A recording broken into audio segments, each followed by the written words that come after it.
Cell phones going off in the middle of them. If you have not gotten your DVDs for the year, we sell all of last year's. We have a special package of $75 for those. And if you want the whole collection of what we got, I'll make you a special deal on those too. But I did not bring any with me tonight, but we do have our new cookbook that just came out, our third cookbook. If you haven't gotten one of those, we've got a few over here. Those are $20, and those are really, really nice. They tell the history of sports and recreation in Webster Parish. So if you haven't gotten one of those, be sure to pick up that, because those are going to go really fast for Christmas gifts. We've done quite a bit of work, probably since some of you went to the museum last. Larry's been working really hard, and my mind just went blank.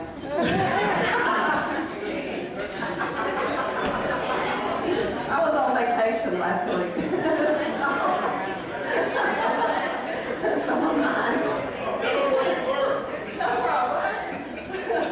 Me and Gay Lewis and some other friends went to Sturgis, South Dakota for a motorcycle rally. We had a great time.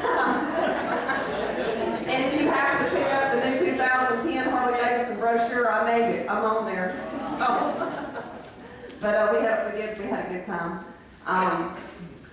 But just want to remind all of you that we will have the museum open for about 30 minutes after tonight's performance. And, and so if you haven't been to the museum, please stop by and look at it.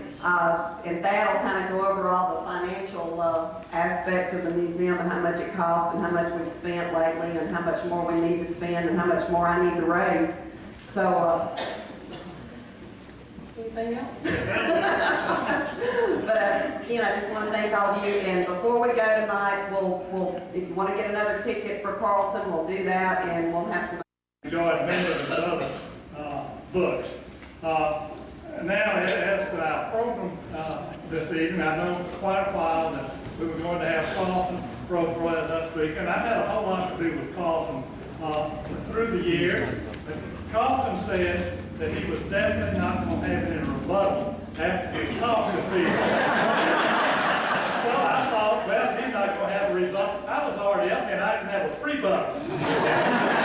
So I went out and interviewed all his friends around to get a lot of information there to sort of tell you all about him ahead of time. But then I thought, well, maybe I better just condense that down, and then I condensed it a little more, and a little more, and a little more. So finally, I would like to say that I would like to introduce Dr. Richard Campbell. We're going to have a joker introduce a joker.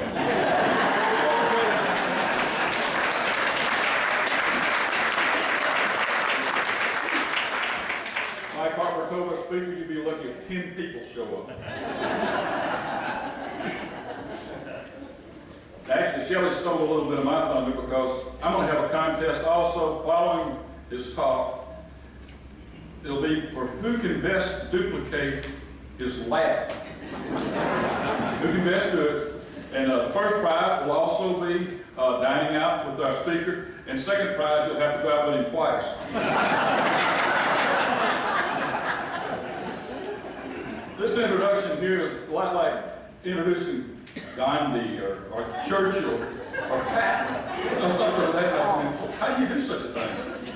Actually, I was expecting at some later date to do something with his eulogy.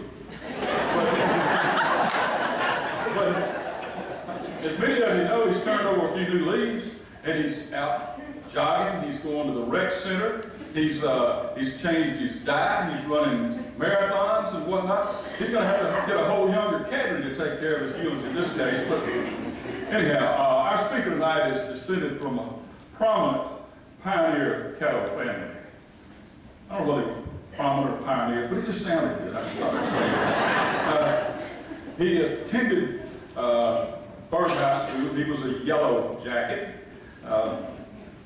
If those people's ego were squashed, that school will be about a third of what it is. But at any rate, he traveled from Byrd to Northwest Arkansas Trade School, from which he received the appropriate degrees, BS and MS, you know what those are, of course.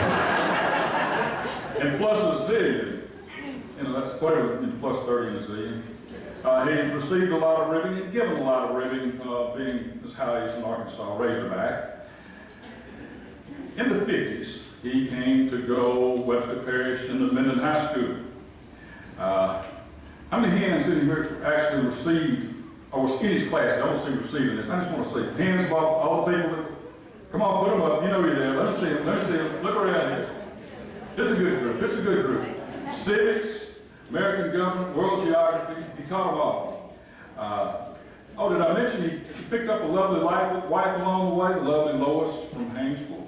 Had a couple fine sons, 2 grandchildren. I might add that the 2 grandchildren attend a real university, the University of Alabama, which is Auburn University. There you go. I first became acquainted with them more directly as they were in charge of the youth program at my church. And a good job they did do. I might add that our speaker has filled almost every available job in our church and continues to do so. Sometimes, if there's not money available, I mean, literally, he comes forward and provides it for worthwhile things. Most recently, you may have noticed the beautiful azaleas and cedar trees that were in front of the church. He had them cut down.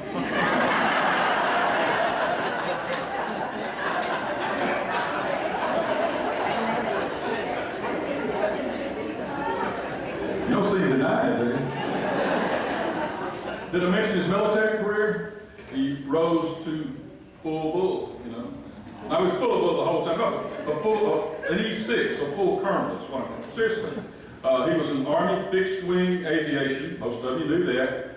I heard one time that he took a student, R.O. Machen by name, took him flying. And I'm not saying he got low, but he said he could read the writing on the old diving board at Cane Lake. The underside.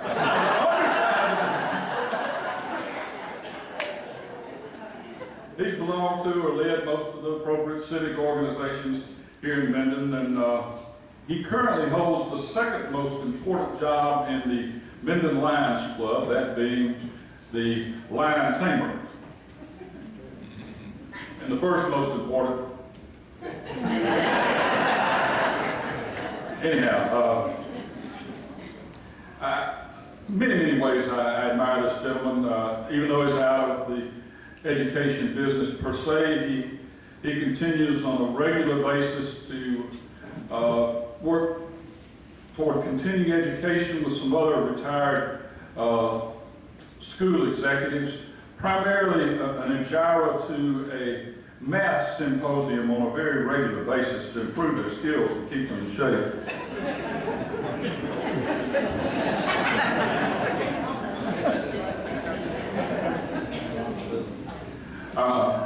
Always a student favorite. Whenever the classes have the reunions, if they can't get JR or Sis or Mary Ann or Sonny Taylor, they'll invite him to come and speak to the reunions. Anyhow, O'Reilly would say he's a patriot, Sean would say he's a great American, and Dr. Phil would say, Carleton Prothro is my friend. Come on up.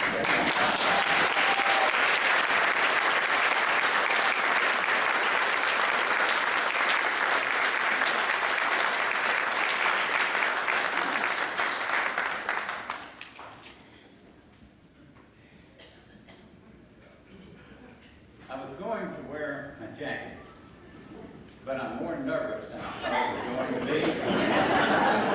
So I think I will just stick with what I have on.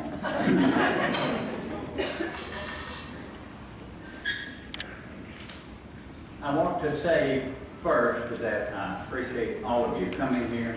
I'm really, especially all my former students. I really like all of them. I don't want to take any of them home with me.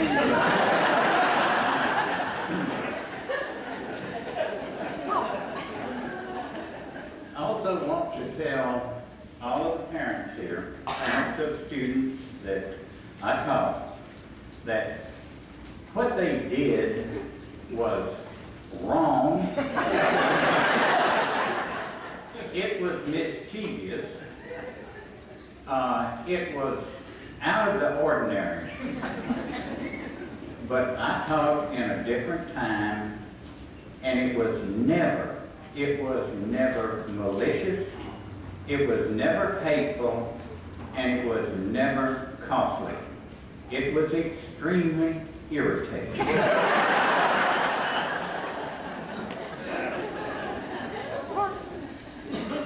My mother told me, my mother lived here, of course, when I came to Minden out of the Army. And she told me that my job as a teacher was to try my best to reduce the store of ignorance built up over the 14 years that these students had before they got to my class. Now, I tried, and in some cases I was successful. In some, I had not. The four most important things in my life are my wife Lois, my two sons, Carleton and Lance, my two grandchildren, Whitney and Hunt, and my move to Minden.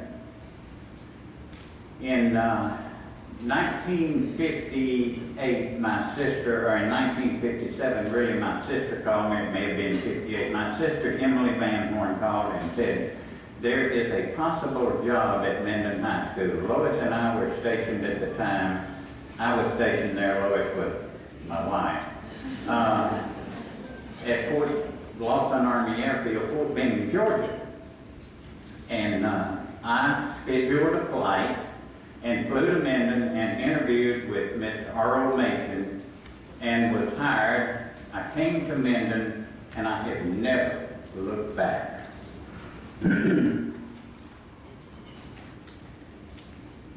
I thank all my former students and I thank the parents, but mostly I want to thank the students for their enthusiasm, their devotion, their work, and the thing that I have enjoyed more than anything else is the fact that some of them have become extremely good friends. And that is what's so good about a small town. If you can imagine in a small town and you teach all of these students and then they get up into their professions and you are associated with them in other associations rather than school, they get to be your friends and you go places and you just have a good time and you enjoy them.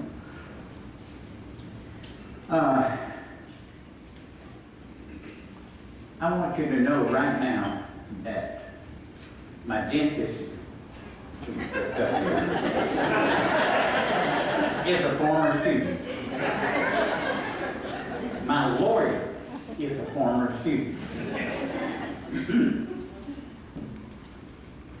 I was going to say something else besides a lawyer and a doctor. Oh, my doctor is a former student. Now, he does not live here, and he's not here. He's Cliff Salmon, and you all remember Marcia Salmon. That's Marcia Salmon's son. He is my doctor. He's in Homer. He takes care of me because they all do. They take care of me.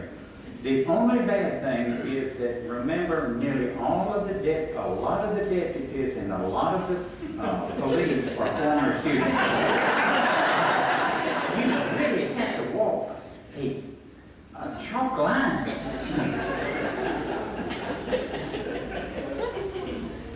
Now, I want to tell the parents, and I told you earlier, that your children were all special. But they darn sure were not innocent, and they were not perfect. Just a few things. We came to school one Monday morning. Not a bell in the school. Every single bell was gone. We had to go to the office and announce, and part of that was my duty. I was to count for Bill, who's assistant principal, and Cleve Strong was the principal. I had to go up there and announce class changes every hour because they took the whole bell. Not a bad thing, but as I told you, extremely irritating. Now, the good thing about that is that Johnny Kelly, who always, that's Nidra Kelly, and listen, by the way, the wine is in from me and Nidra Kelly.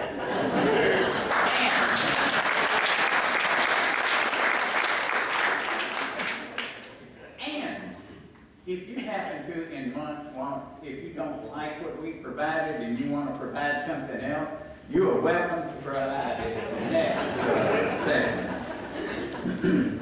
Anyway, Johnny Kelly was a great supporter of the school, as was Nidra. Johnny went down to his camp, do not know why he went, but he just went down there and he just happened to come across all the bells. Now, he's a good daddy and he is also a great supporter of Minden High School. So he goes and finds the appropriate people and said, if those bells are not back by tomorrow, I'm going to take them up there myself. Now, would you believe that the next day, all of those bells were back and we operated just absolutely perfect? Now, all of you are aware that possums go everywhere. You've got possums in your backyard, possums are everywhere. Cleve Strong came and got me and Bill Hoot and said, I want you to come in the auditorium. He said, we've got a little, he said, I think we've got a little problem. Auditorium was the only air-conditioned place at that time in Minden High School. Bill Hoot and I walked in there with Cleve Strong. That was the worst smell I ever. It was horrible. So we got down on hands and knees and we looked under every single bench in that auditorium.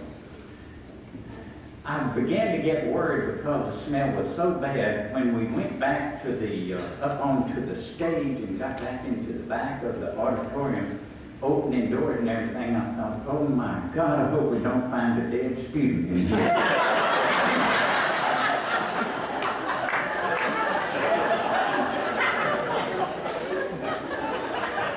We did not, thank goodness. Now, finally the maintenance people came and they went up on the roof of the auditorium. Now, you all know possums get a lot of places, they go places. Do you believe that 2 possums climbed up on the auditorium roof and died right in front of both air conditioning?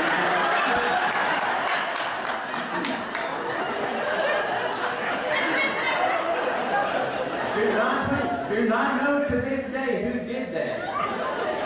But they were there and that place smelled so bad.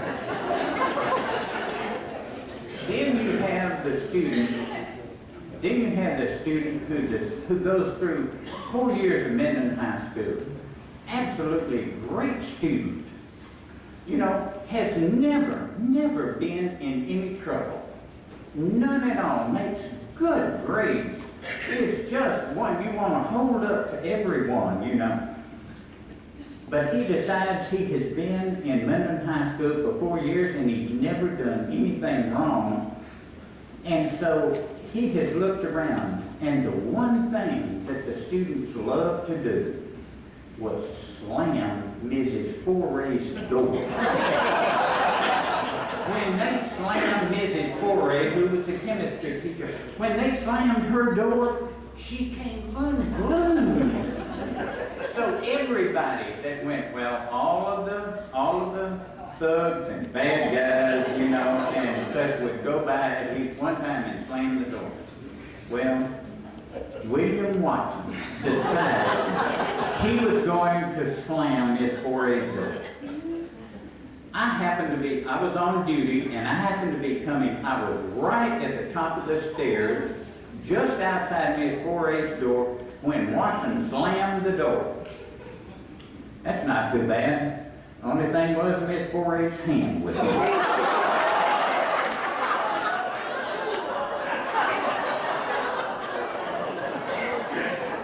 The only time William ever got in any trouble, he slammed the door on Miss 4H.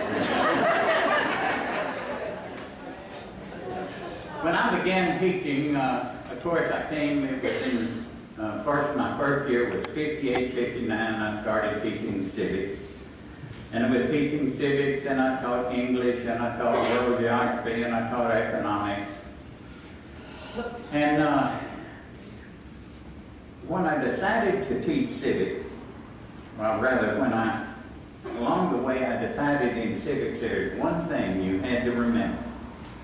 And that was the three branches of the government. That, to me, was extremely important. So the three branches of government became what I called, you couldn't even do this today to get sued. It was called a hitting question. If I asked you, I said, the three branches of government are going to be on the 6 weeks test, it's going to be on the midterm, and it's going to be on the final. You will know the three branches of the government. I can ask you this at any time during the year. If you cannot give me the three branches of the government, I am going to hit you on top of the head with my yardstick. Some have claimed serious brain damage. It is not true. I tapped. I did not hit. The other hitting question was the 19th Amendment. I believe that every woman, that every young girl should know that the 19th Amendment made them a major part of the government of the United States, and they ought to know that that amendment gave them the right to vote. Now, I have seen these TV shows where people go out on the streets, and ask questions. I don't believe a single one of my students would miss the three branches of government or the 19th Amendment. In geography, I had a thing about maps. Not just maps, but certainly the United States. So the first day of geography, I gave everybody a blank map of the United States. And I said, now, on the 6 weeks test, you're going to have to fill out every state. On the midterm, you're going to have to fill out every state. And on the final exam, you're going to have to fill out every state, and in any other test during the year, I can hand out this blank map of the U.S., and you've got to fill out all the states. You've got to know where you live in all the states around you. I thought this was really a great thing. Everybody ought to know all the states. Now, the two that they missed the most were Vermont and New Hampshire. Which one was which? Okay, it's very simple. Vermont's between the News, New York and New Hampshire. But I never told them that, so they had to figure it out for themselves. I thought I had done such a great job with this until the final exam one year, and one student, I will not mention his name, he is not here, he doesn't live in Mendon anymore. I don't even know, only Ronnie Brown might be able to tell me if he's still alive. He put down 5 states.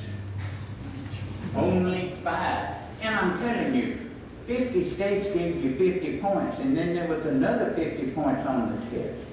So you could get half just knowing the 50 states. He got 5 of them, or he wrote down 5 of them. He only got 3. Can you believe he got Oklahoma and Mississippi mixed up?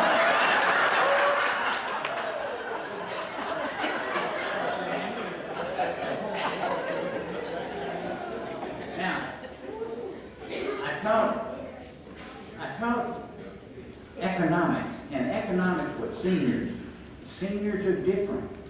Freshmen are much, much different than seniors. And so I decided I had this great idea.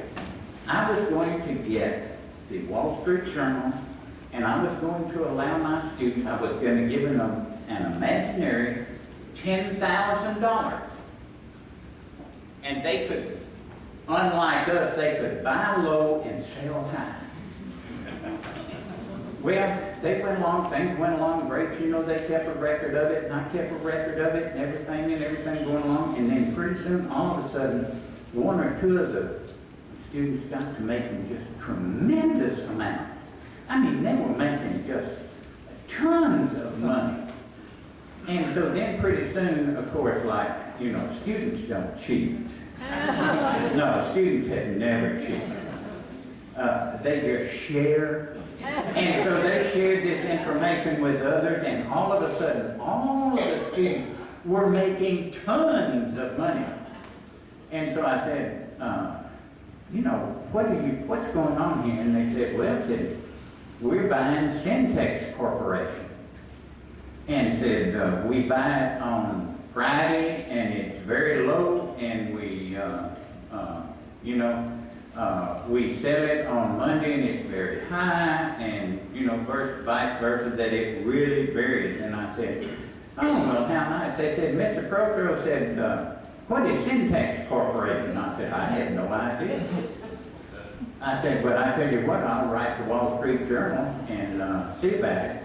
So I wrote the Wall Street Journal. Now, these are seniors, you know. This is Mendon High School. Many years ago, when, you know, things just were a little different than they are today.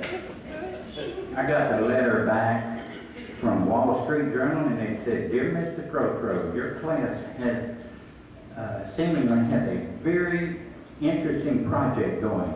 The company in question's major products are in the birth control line.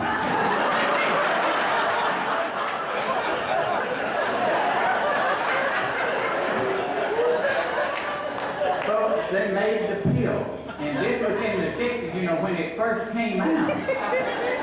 Now, what am I going to do? They say, Mr. Prothro, did you hear from the Wall Street Journal? I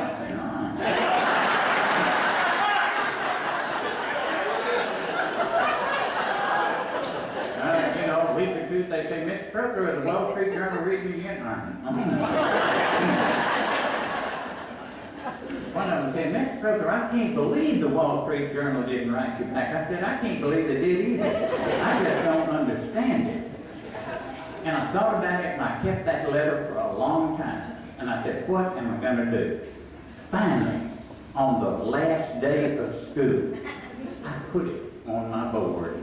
Bullet. I never did say it, but they went and they all holler, yeah. It was all a big deal.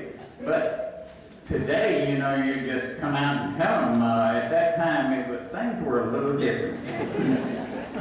Now, there are times when you're teaching very much like that, when your heart stops and your stomach knots up. I gave out a test. If it had been freshmen, what happened would have been very simple, because freshmen, if you make a mistake, if you say something wrong, freshmen will simply look down and just write their name, you know, and go on the paper, and they'll never make a comment. You make a mistake in front of seniors, and you're in trouble. I handed out that test. Spoonerisms, you know about it. I said, the students, I said, you'll notice that this test is composed of 3 sheets of paper.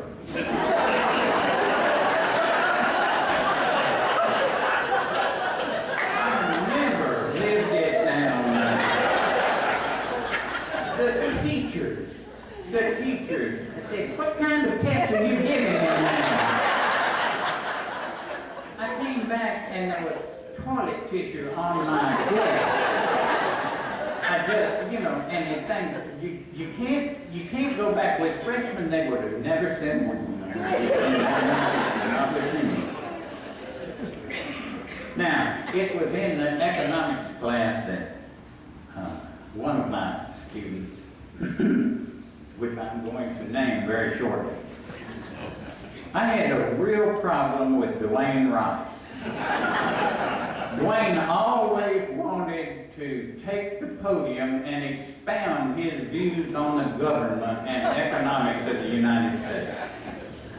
I got so sick of it. If I said, I have a sore finger, but let me tell you what's wrong right now. It's what, you know, and I just got up one day and I said, Rice, I said, come up here to my desk.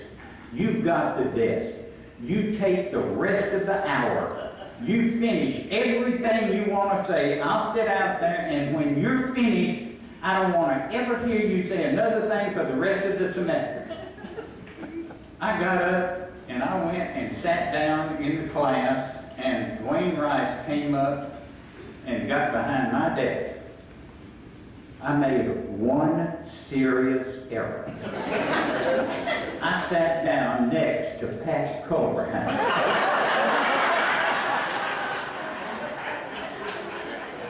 Culverhouse looks over at me.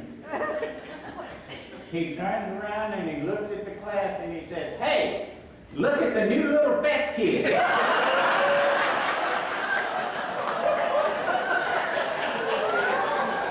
Now, I know most teachers would have come unglued. I came unglued because I was laughing so hard. I got up, Rice went and sat down, and he never got to say his spiel, and I never punished Culverhouse.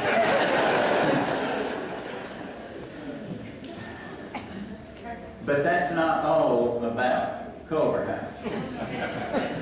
If you can, you don't know probably that the 64 basketball team was not the best Minden has ever had. Cleve Strong, a good coach, and he just did not have a great deal of material. Now I asked Fred Evans to come tonight because Pat's standing back there. You can see Pat. Pat, raise your hand, please. Will you raise your hand? There's Pat Culverhouse. Fred Evans looks just about like Pat Culverhouse, and you wonder why. They were our starting guards. You wonder why it wasn't a good team? Evans couldn't come tonight. He said he had vertigo. I thought he had vertigo when he was trying to take the ball.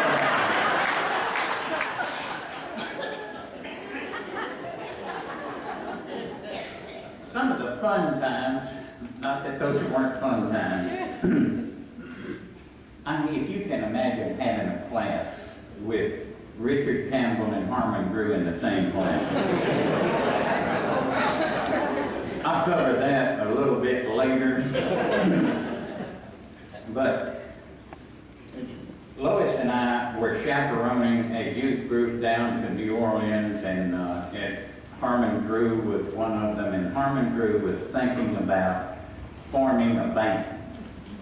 Now, Drew was trying to, he had us all gathered around, and we were all in, and he said, I've got to think of a name for this band. What am I going to name this band? And, you know, he's the one on the keyboard, you know. And he said, oh, I know, he said, how about the Tinklers? That's what we all did. We all just laughed, you know, and all of a sudden Harmon Drew said, oh my goodness. He said, I didn't even think about it like that. Then, some months later, or some long months later, Harmon Drew did form a band. There was Harmon Drew, there was Earl Walker, and there was William Watson, all three accomplished musicians. Now, I happened to be at one of my additional duties. You know, teachers have these additional duties. I was a sponsor of a club, and they were going to have a dance, and they wanted a band. And so Harmon Drew and his group came, we were in the auditorium, and they auditioned. Ladies and gentlemen, I have never been a musician. I never knew anything about music. And I rejected Harmon Drew and his group.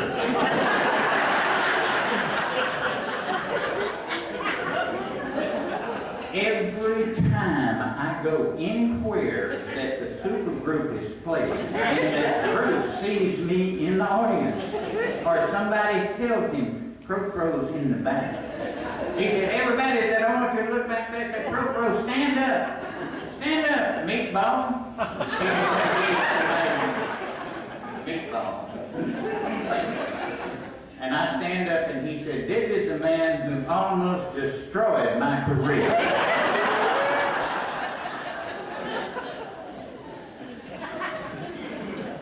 Now, when I first came to Minden, I flew in, as I told you, I think I did, and maybe I didn't. Anyway, I flew in, got the word from my sister, Emily Van Horn, told me that there was a job available, and I flew in and interviewed with Miss R.O. Machen. And when I came back out of the Army to Minden, the first thing I did was to go see the principal. R.O. Machen was the secondary supervisor. And the principal was W.W. Williams. And so we interviewed, and just before I got up to leave, he said, Mr. Prothro, he said, I want you to know you are the first teacher I have that's ever been hired at Minden High School that I did not interview. And I said, I walked out of there and I said, oh my God, I said, I hadn't even been to the plate and I've got one strike. Well, 2 strikes are coming up. One of my other additional duties is I had to film the football games. Now, we were at North Caddo. North Caddo had the football. It was about a minute and a half or 2 minutes to go in the game, and I ran out of film. That's okay. North Caddo's got the ball, right? There's no problem. So I take my time filming it. Well, the next play, North Caddo throws a pass. That stupid linebacker from Minden intercepted, otherwise known as Butch Williams. Now, Butch takes the ball. He sets what I think, Butch accomplishes what I think is the longest run in Minden High School history. I haven't got a film. There is no film of this because I'm up there. I'm taking my time changing. Butch runs this way. North Caddo goes that way. Butch peels back. All of a sudden, all his players see that he's intercepted. They start making blocks. He runs to this side. North Caddo corners him again. He comes back over to the other side. He finally breaks loose and scores on the longest run in Minden High School history. And it's not on record. Now, I know that that's strike number 2. But the funniest part of the whole thing was that Butch is in the end zone. He drops the football and he bends over and he starts vomiting. Because he is running 7. Now we're talking about, now y'all understand, this was 2 knees and about 100 pounds earlier. We're talking about 6 feet, maybe 180 pounds and 2 good knees. Anyway, he's there bent over. Well, they got a cousin who's the deputy sheriff in Caddo. And he sees Butch, and he's worried about him. He starts running across the field from the North Caddo side. And his pistol is flapping him on the hip. So he reaches down and grabs it.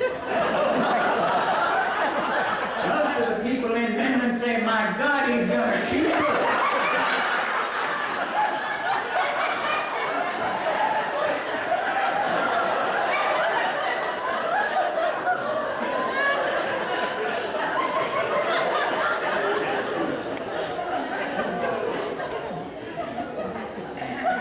Of course, now, one of my friends now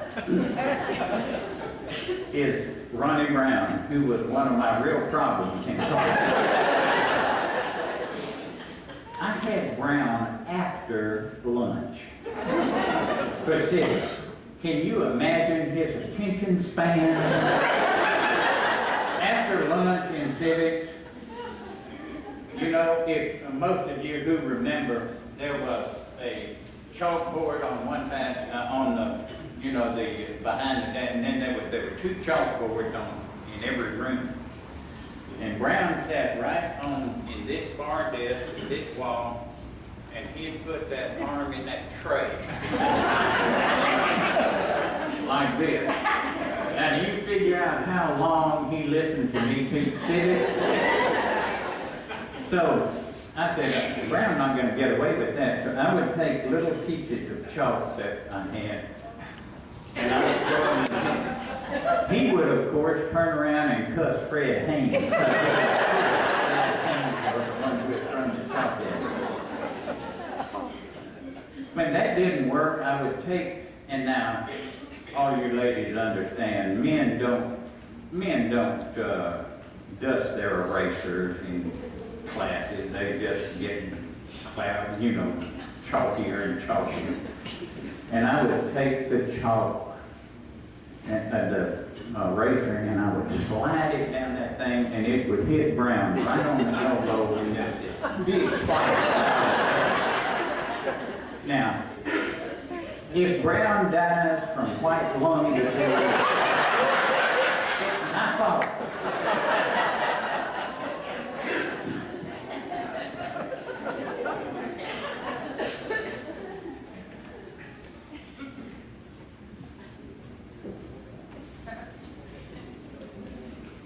Now, when one year I looked out in the hallway. You know, we always, at that time, we always had, when the bell rang, we always had Miss Durkee and any other teachers will attest to this. We had to go and stand in the hallway by our doors when the classes changed. And so these students kept coming by with this plaque on them that said, join the NAACP. And they came and sat in my class, and it said, join the NAACP.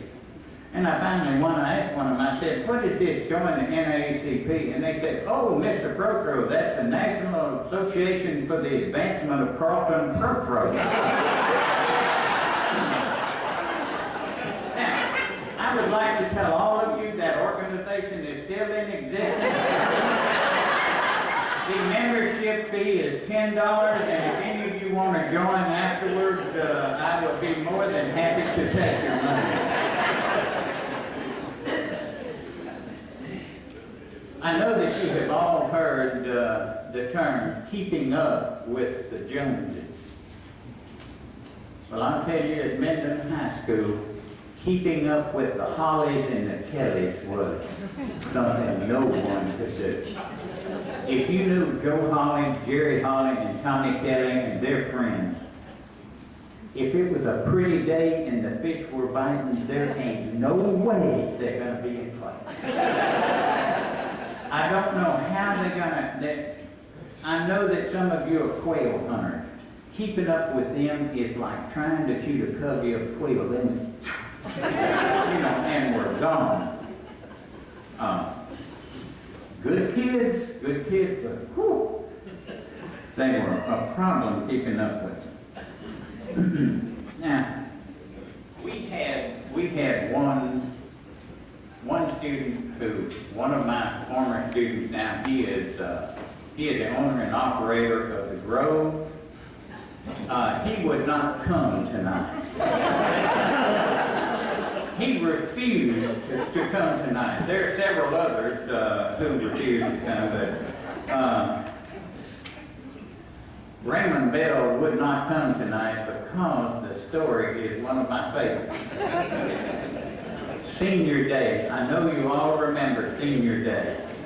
The seniors met in front of the school. They got in their cars and they went round and round the school, and they playing loud music and they're hollering and cheering, and it just, it went on for 15, 20 minutes, maybe 30 minutes, And then they all went off to wherever they were having their senior day. But it was just something that happened. Well, Raymond Bell was the hot rodder of Mendon High School.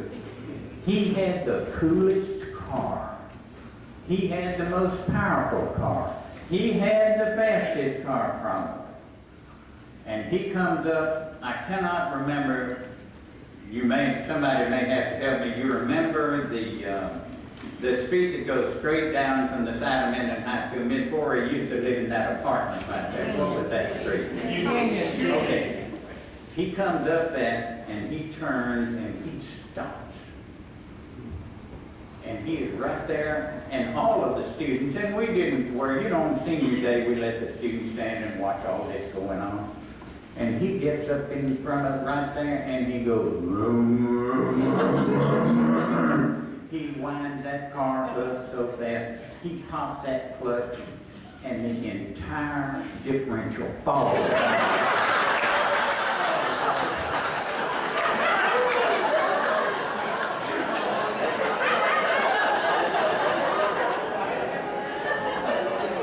That car would still be sitting there today if somebody hadn't come and pulled it off.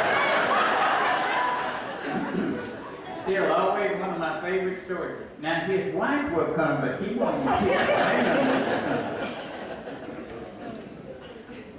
Now I know that you think that I have told all these stories about all these other students, and I had students at Mendon High School also, so I have to tell about my own as well. Carleton Prothro and Steve McCullough decided that they would super glue Mark Woodard's locker. And they would do it at lunch because he had a very important class the next period, and he would, he'd be at lunch, he'd come back, try to get his locker. No way could he get in that class. Well, they hid down the hall and they're watching. And here comes Mark Woodard down that hall, and he flips open that locker and he gets his book out, and they're looking at him, and here comes Kathy Boyette. They have to go to Miss Boyette's class the next hour. Kathy can't get her locker open.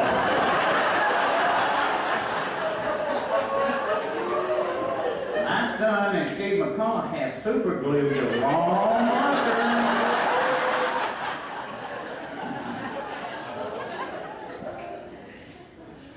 After I quit teaching, I became the counselor at Mendon High School, and then, of course, the assistant principal, and even as counselor and assistant principal, one of the most difficult things you have to deal with, of course, are excuses.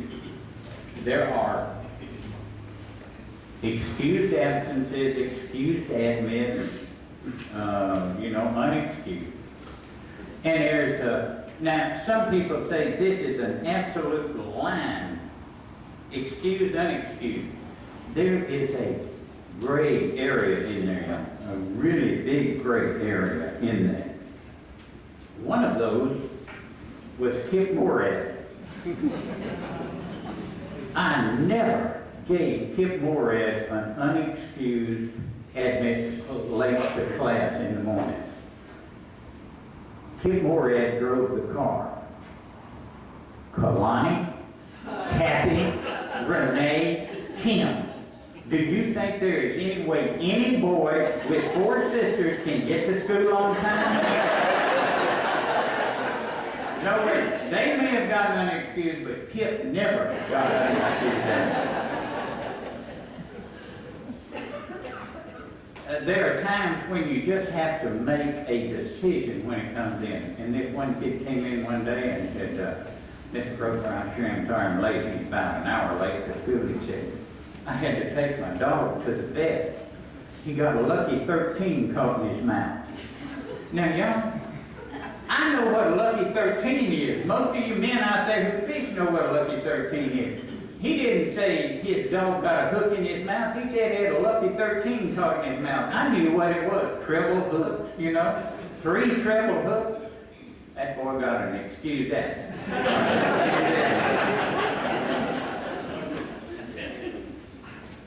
Then I had one morning, Kathy Cloud came in late, and now I had known, no, I'm not sorry, not Kathy, Christy. I had known Christy since she was born. Dwayne and Marty, 2 of my best friends. I know them. Kathy comes up, you know, most students come up to the desk and hand their excuse out like that. Kathy comes up with the excuse like this. Hold it there and says, Mr. Prothro, I didn't have anything to do with this. Dr. Chuck Hancock wrote this excuse.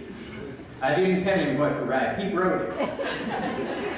I said, let me have it, Christy. So she handed it to me, and I opened it up. And this is my good friend, Chuck Hancock, who has addressed this. At that time, I was the assistant principal. He has addressed it to the ASS period principal. The principal at Menlo High School.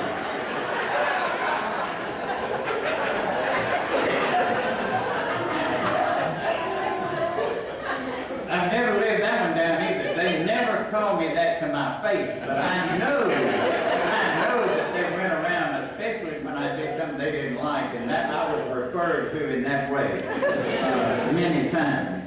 And many have not forgotten it and still say something about it.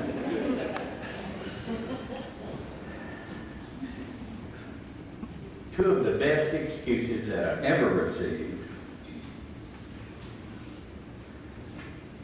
was, of course, please excuse Rhonda. She'd been under the doctor for 2 days. Now,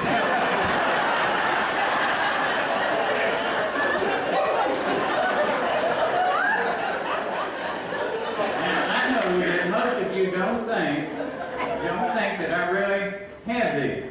I happen to have the next one I'm going to tell you about. Here it is. I still keep it. And this is my all-time favorite. You understand that in the North and in the South, we have different language. Some things we understand automatically, and they would never understand some of the things, some of the words that we use. Will you please excuse Robert for the week and 1 day he was absent because he had a rising between his legs?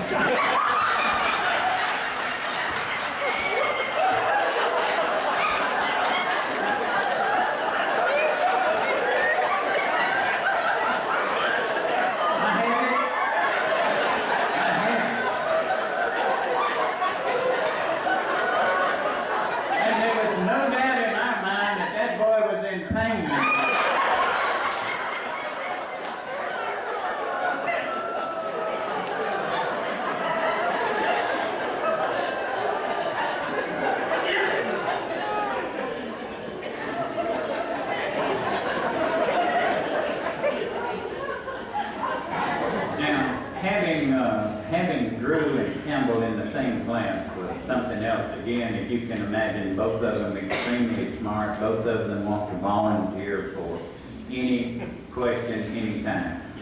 But somewhere along the way, one day in civics class, I don't know what occurred. I had no idea what did this. But some way, I irritated Richard Campbell.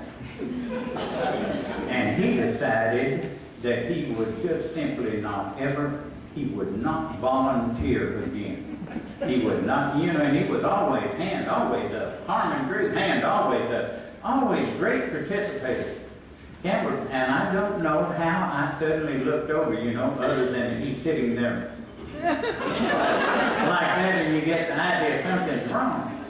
So I said, well, I know what I'll do. I just won't call on him.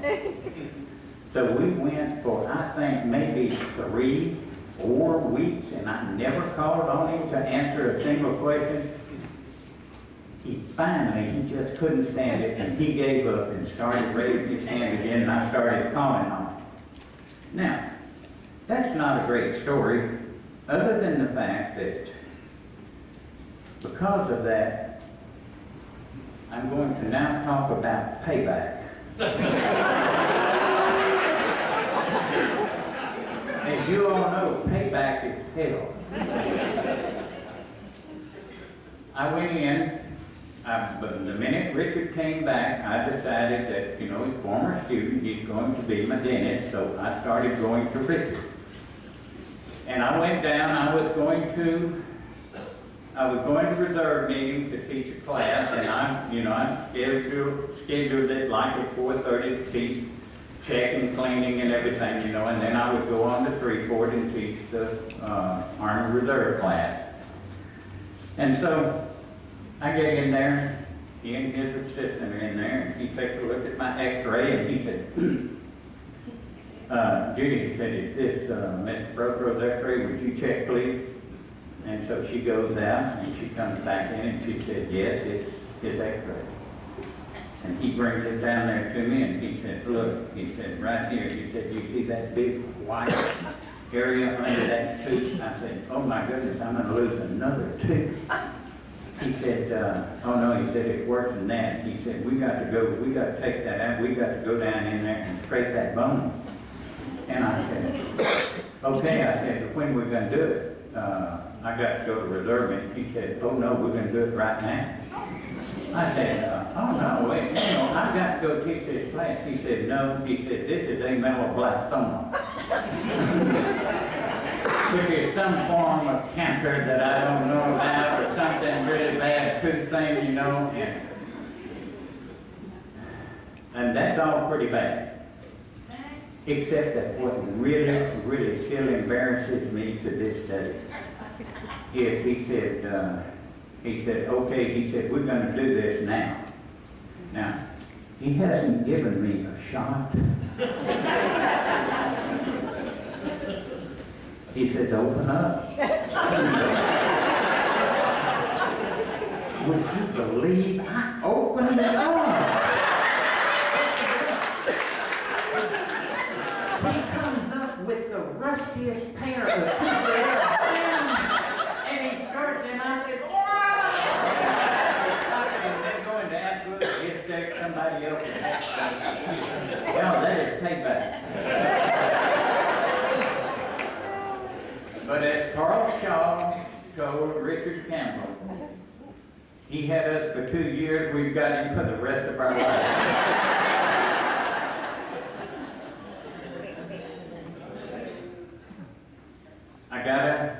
I had a kidney stone. Those of you who had one know they're really bad. I went to the hospital, you know, they gave me morphine. I said, oh, great for morphine. Because it stopped all the pain.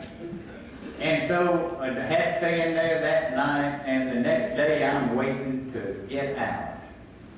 And I'm sitting on the side of my bed. I've got my clothes on. All I'm waiting is for Dr. Hill to come in and clear me to go on home. The door opens up, and in come Kelly Higginbotham and Stacy Austin. I don't know what their names are now, but they were my former students. They went to school they were in the class with Lynn. They come wheeling in an enema kit.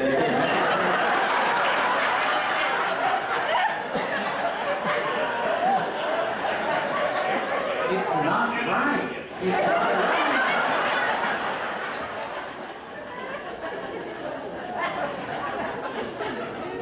I knew that I had done wrong. I knew that I had done wrong with my students at some time, and that evidently the Lord was punishing me. And I knew that particularly when I realized, when I looked up, Ronnie Brown was my boss and Steve Fomby was on the school board.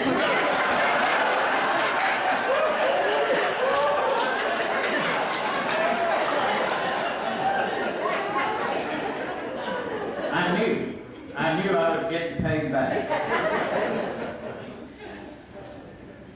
In the tornado of 2000, Lois and I, had to get in the closet, and the tornado came by, and we must have had 25 of the prettiest big pine trees blown down like so many of you did, and I mean, my yard is just covered with trees and everything. And we are so glad that nobody's hurt, that our house has not been injured. You know, I had 2 fall down and just a very top brushed the side of the carport, and we're so lucky. And I think, how am I going to get this cleaned up? They're all over the lawn. Call Richard Campbell, he says, call Carl Shaw. Biggest mistake ever made. Carl Shaw comes, nicest person you'd ever want to know. He cuts up all those pine trees and takes them off. He cleans that place up. He gets it all in a big pile so that I can burn it later way down in the back of my lot. He comes along where they made, you know, where the trees had fallen and everything, and he gets a backhoe and he clears he just smooths out the whole thing. He's just perfect. That won't do. He can't leave well enough alone. He gets with Campbell again, and that's always a bad thing. Never let Shaw and Campbell get together. Now, they decided, what if we could spread marijuana over that area, and it would grow up. They claimed they couldn't find any. I personally think they smoked it and went and got some okra seeds instead, and they spread okra out in there. And so Lois and I walking down in there just checking, and we see all this stuff coming up. So I thank God I like okra. We had okra from one end of that area back in our lot, and that's a long area. They spread okra everywhere. And okra growing up all over the place. I can't figure out where it came from. Finally found out. They won't leave well enough alone. Lois and I go off on a trip. We come home. Here is out in the middle of my backyard, red engineer tape in a circle. In the center of it is a round piece of sod. It's cut and has 2 pieces of engineer tape coming out of the ground. I pick it up, and here comes this, you know, this dirt sod about like this, grass on top, dirt down here. I look down in it, and there's nothing down there. And I put it down. I said, what in the world happened? I go in and I look at the door, and here's this card from this guy from, I've forgotten where was he from, Richard? Hot Springs. Hot Springs. So I get on the phone and call this guy, and he said, I don't know what you're talking about. He says, I'm a landman. I called the gas company, I called the electric company, I called everybody in North Louisiana. There ain't nothing there but just this thing. I asked my neighbor, Sally Lefay, if she had seen. She said, oh yes. She said, that smart aleck guy in the gray truck, Carl Shaw, standing right. Nothing in there. You know, what would you do? You know, you pick up this thing and get this column of soil, you know, and you look down in this hole and nothing there. Tell the rest of the story how you dug 4 feet down looking for whatever. I did further down the field. That's not right.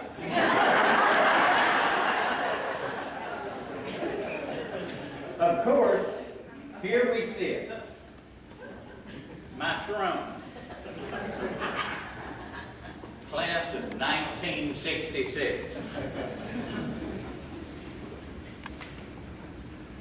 Went on our way from Minden High School one morning, or coming back up the Gutton. I look up, and this was in 1966 or thereabouts, and I go by the Dixie Cream. And here is this toilet sitting up on top of the Dixie Cream.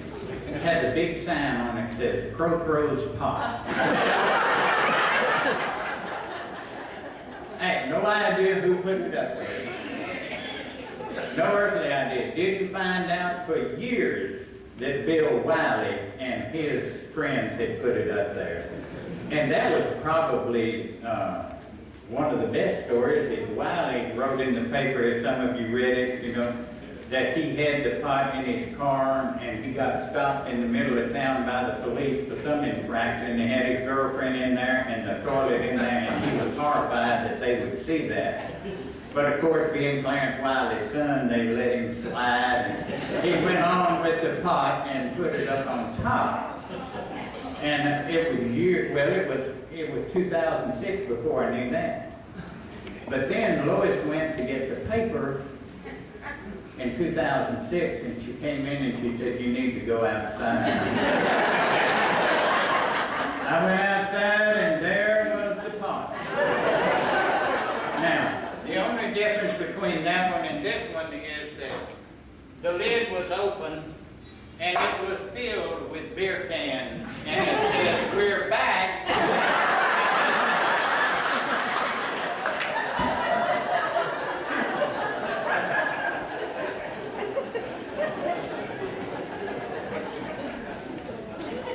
I do not know who did that, but I would almost be willing to bet that John Collins had something to do with it.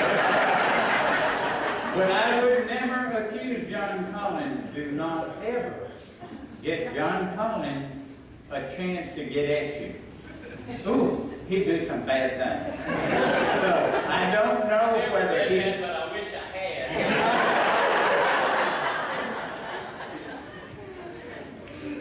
All right, and I have enjoyed the evening with you. It's time that I shut her down, and I want to tell you that the only thing I'm really famous for is my one famous educational quote.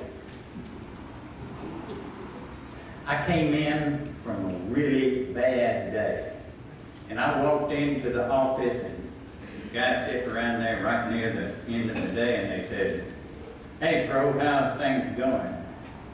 I said, "I tell you what, I've been fighting ignorance for 35 years, and it has totally whipped my butt."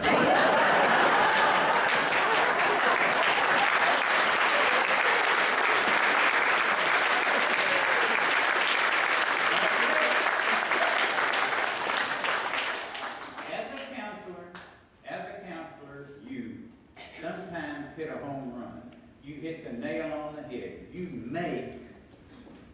make a comment to a student that is 100% absolutely true. And Shelley Brown came into my office, and I told Shelley, I said, if you don't straighten up, if you don't start studying, you're going to end up on the street.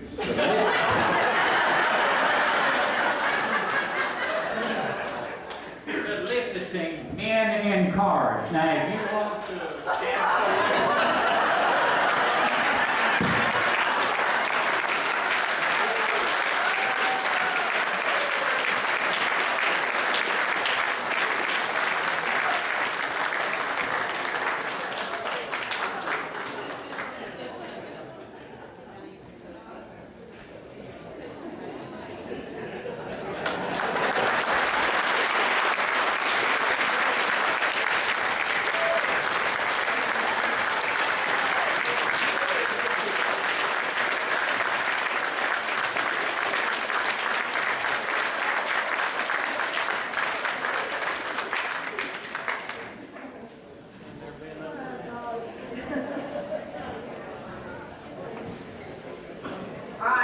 your last chance to buy a $5 raffle ticket. This is lunch for two with Carleton. Your pick on where you want to go.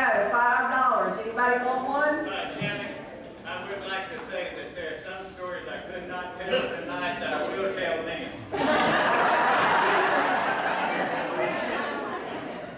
Does anybody need one? Everybody got one already? Okay, Coraloo, where you at? Where? Oh, can you draw? Okay, the first thing we're going to draw for is going to be our door prize. And she's going to send the hopper over there. And then y'all get your tickets out too. We're going to draw for those.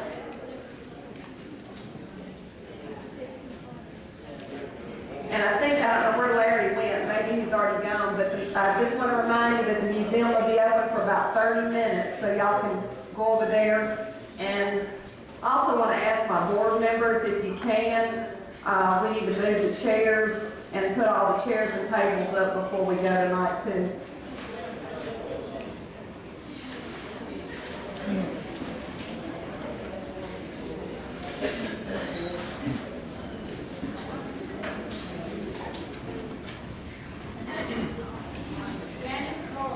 Janice Moran. All right. Okay, now we're going to draw for our ticket. Y'all get your ticket out. Ticket number 633979.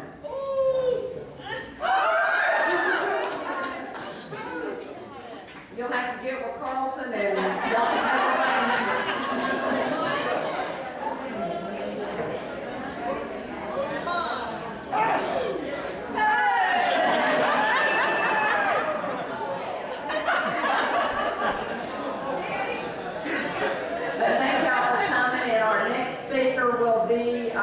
in September, and most of you, if you're on our mailing list, you'll be getting a card. If not, if you filled out a card tonight, I'll put you on our mailing list.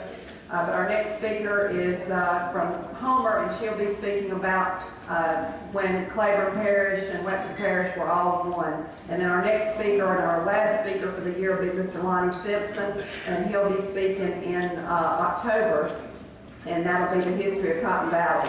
So y'all want to be sure to come back for those and get here early and bring a lawn chair.